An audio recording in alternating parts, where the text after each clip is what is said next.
5 Mysteries from Georgia. 1. The disappearance of Tiffany Whitton, 2013. Tiffany Whitton, a 26-year-old mother from Marietta, Georgia, disappeared on September 13, 2013. She was last seen at a Walmart with her boyfriend, causing a disturbance when store security accused her of shoplifting. After fleeing from the store, she was never seen again. Her disappearance has remained one of Georgia's most baffling cold cases. On the night of her disappearance, Tiffany and her boyfriend, Ashley Caudle, went to a local Walmart. Tiffany was accused of stealing by security personnel, and in a panic, she fled the scene, leaving her boyfriend behind. According to Caudle, Tiffany ran toward the parking lot and disappeared into the night.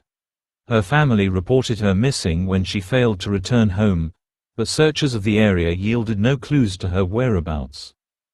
Investigation. Investigators initially treated Tiffany's disappearance as a case of a young woman on the run. However, as time passed, foul play became a more likely explanation. Her boyfriend was questioned multiple times, but his accounts were inconsistent. Tiffany had a history of drug use and troubled relationships, leading some to believe her lifestyle may have contributed to her disappearance.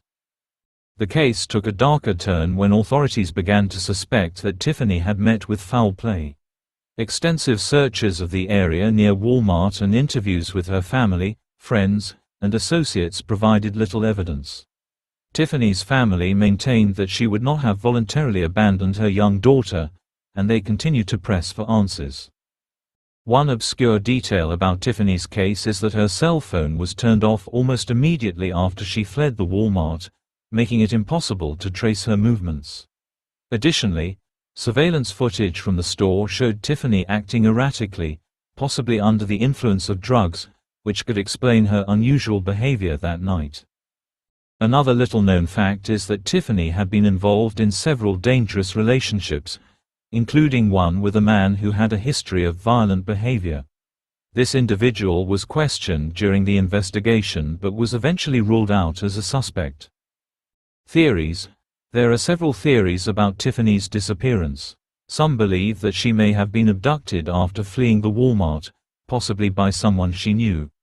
Others speculate that her drug use and associations with dangerous individuals led to her death.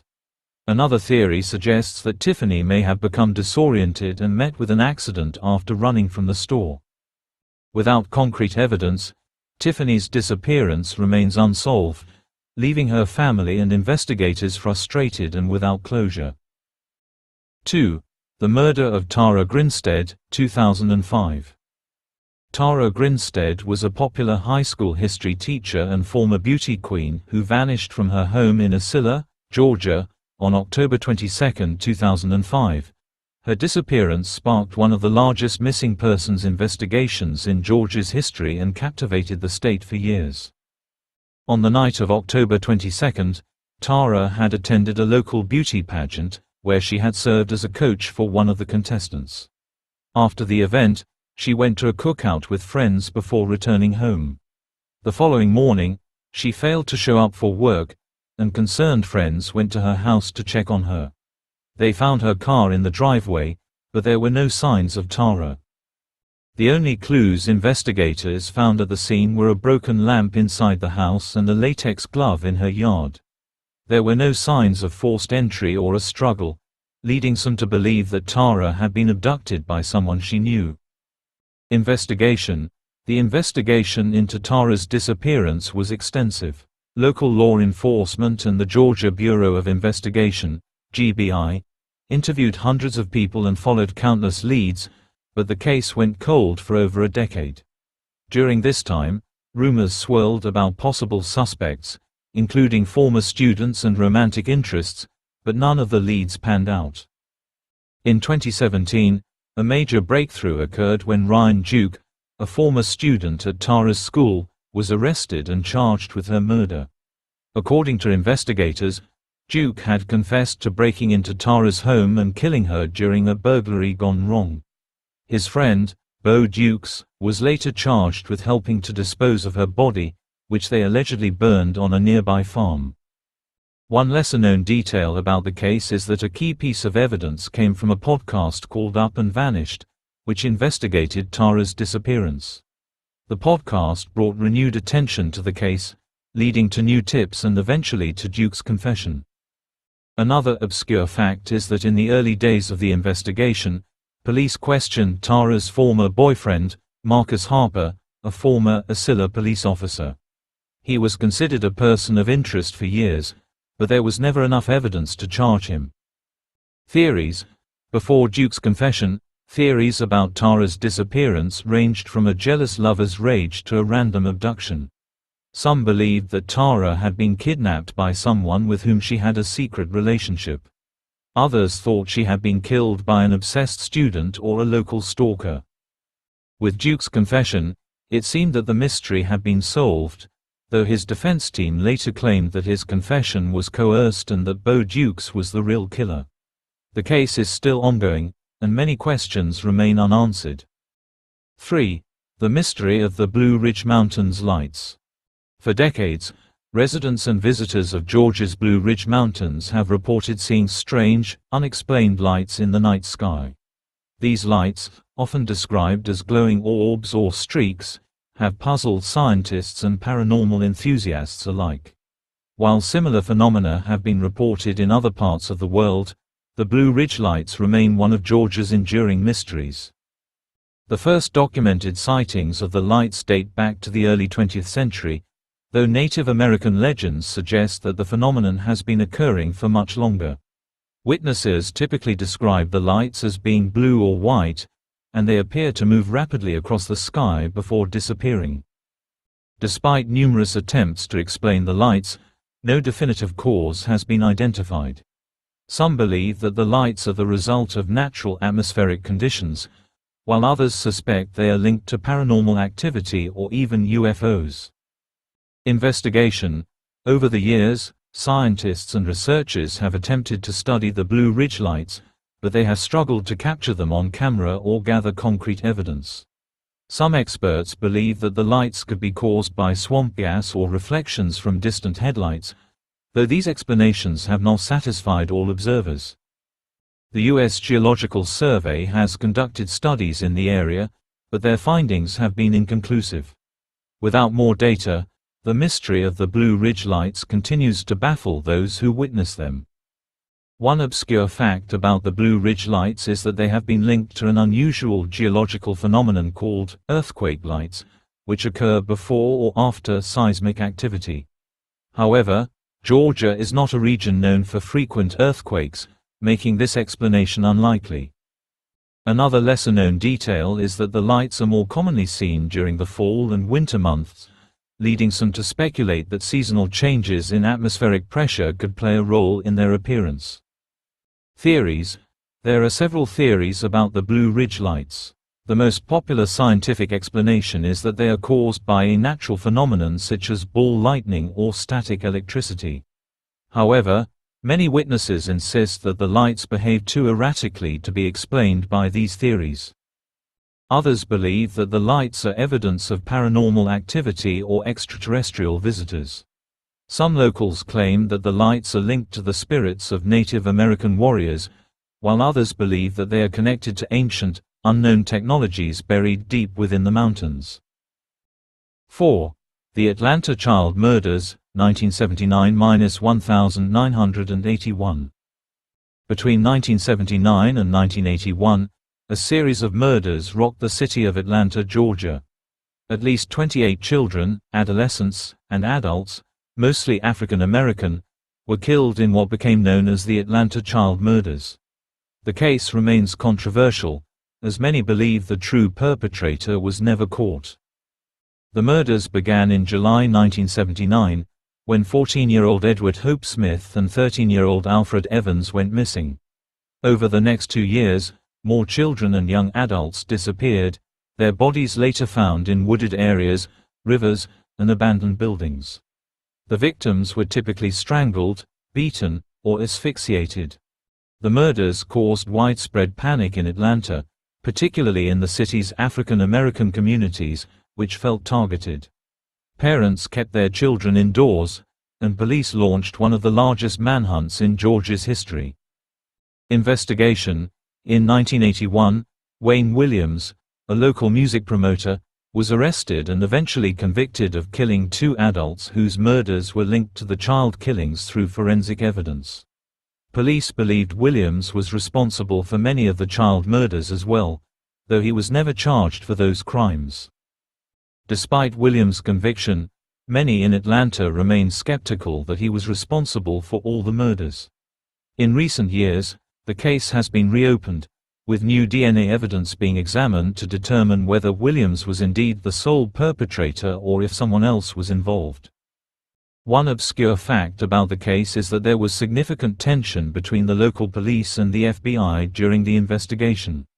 While the FBI believed Williams was the sole killer, some local detectives had doubts and pursued other leads that were never fully investigated. Another lesser-known detail is that during the investigation, several conspiracy theories emerged, suggesting that the murders were part of a larger scheme involving local or national entities. Some believed that the crimes were racially motivated, carried out by a group of white supremacists who wanted to incite fear in the African American community. Despite these theories, no substantial evidence was found to support them. Additionally, many of the families of the victims felt that the police had not done enough to investigate other potential suspects. Even after Wayne Williams' conviction, some believed that he was used as a scapegoat to close the case and calm the growing unrest in Atlanta. Theories. The leading theory has always been that Wayne Williams was the primary perpetrator behind most, if not all, of the murders. His arrest in connection with the adult murders, and the presence of fibers from his home and car on some of the victims, led authorities to conclude that he was responsible. However, Williams maintains his innocence and claims that he was framed. A competing theory is that while Williams may have been involved in some of the killings, there were multiple killers at work. This theory is supported by the fact that the methods of murder varied, and some of the victims were killed in ways that did not match the patterns seen in Williams' known cases. Others believe that the murders could have been the work of a group or individuals taking advantage of the fear and confusion caused by the ongoing crimes. This theory suggests that the real perpetrators remain unidentified, and the case has yet to be fully solved. In 2019, the case was reopened, with new forensic techniques being applied to the old evidence. Authorities hope to finally determine whether Wayne Williams was responsible for all of the murders, or if others were involved. 5. The disappearance of Chase Henson, 2002. Chase Henson, a 22-year-old college student from Valdosta, Georgia, vanished without a trace in 2002 while driving home from a weekend trip to visit friends in Savannah. Chase was a responsible student with no history of criminal behavior or mental health issues. His car was found abandoned near a remote stretch of highway, but Chase was never seen again. On the night of his disappearance, Chase had called his family to let them know he was on his way home, a drive that would have taken about 3 hours. He was expected to arrive late that evening, but he never did. When Chase's family could not reach him, they contacted the police, who began a search for his car. It was found a few days later on a desolate stretch of road with the keys still in the ignition and the doors unlocked. There were no signs of a struggle, and none of Chase's belongings appeared to be missing. The last known sighting of Chase was at a gas station about 30 miles from where his car was found. Surveillance footage showed him entering the station, purchasing a drink, and leaving. Nothing seemed unusual in his behavior, and he did not appear to be in distress. Investigation. The investigation into Chase's disappearance initially focused on the possibility that he had been involved in an accident or had wandered away from his car in a state of confusion. Extensive searches of the surrounding areas, including nearby forests and rivers, were conducted, but no trace of Chase was found. Over time, the investigation shifted toward the possibility that Chase had met with foul play. Several people who lived in the area where his car was found were interviewed, but no suspects emerged. The case grew cold, and with no new leads, it was eventually classified as an unsolved missing person case. One obscure detail about the case is that Chase's phone pinged a cell tower in a different part of the state hours after his disappearance. This led investigators to briefly consider the possibility that he had been abducted and taken elsewhere, but no further evidence was found to support this theory. Additionally, a few months before Chase's disappearance, there had been reports of a suspicious vehicle seen following other cars along the same stretch of highway. Police looked into this lead, but it did not result in any arrests or further information. Theories. One theory is that Chase may have picked up a hitchhiker or encountered someone on the road who later harmed him. His abandoned car and the lack of any signs of a struggle suggest that he may have willingly allowed someone into his vehicle or stopped to help someone in need. Another theory is that Chase may have accidentally walked into the wilderness near where his car was found and became lost. The area is known for its dense forests, and some speculate that Chase may have succumbed to the elements or an accident while wandering in the dark. A more sinister theory is that Chase was abducted by someone familiar with the area. The remote location where his car was found suggests that whoever harmed him may have had knowledge of the surrounding landscape and knew how to avoid detection. Despite multiple investigations and search efforts, Chase Henson remains missing, and his case is one of Georgia's most haunting disappearances. Conclusion. From the strange disappearance of Tiffany Whitton to the mysterious lights in the Blue Ridge Mountains and the unsettling Atlanta child murders, Georgia is home to numerous unsolved mysteries that continue to puzzle investigators and haunt the families of the victims. Each case is marked by unanswered questions, obscure facts, and tantalizing theories that keep the public's interest alive. As time passes, the hope remains that one day, these mysteries will be solved, providing long-awaited closure for those left behind. Thank you for watching. If you enjoyed this deep dive into Georgia's most mysterious cases, don't forget to like the video, subscribe to the channel, and hit the notification bell for more intriguing mysteries and unsolved cases from around the world.